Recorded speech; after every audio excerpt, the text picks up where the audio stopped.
अच्छा महाराष्ट्र मंडळी, तुम्हाला कितीही सांगितलं तरी काही समजत नसतं. कारण की आपल्या रिक्षावाले ना खरंच बोलतात ना, रिक्षावाल्यांबद्दल जे वाईट बोलतात ते खरंच आहे. कारण ते PI सर आणि RPF वाले स्टेशनला कारवाई चालू आहे, सगळ्यांना पकडून येतात, ते फाईन टाकतात, ते 1,500, 2,000, 3,000 हजार रुपये फाईन पडतात, ते पावत्या पडतात, ते गाड्याच्या सीटा मोबाईल हिसकून नेतात ते. तरीही आपल्या रिक्षावाल्यांना अक्कल येत नाहीये, तिथेच थांबतात ते. तर मित्रांनो लक्षात ठेवा, थोडंसं सांगितलेलं ऐका. थोडे दिवस काही ना काय होईना, पण थोडंसं लांब थांबा. जसं की मागच्या स्टेशनच्या मागच्या साईडला थांबा, मागच्या साईडला 1 किलोमीटर.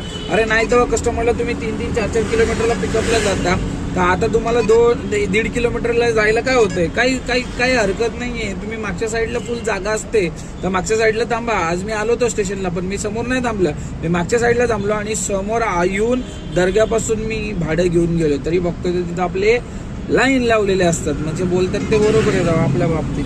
मग काय बोलायला पाहिजे आता तुम्हाला? चलो समजून घ्या.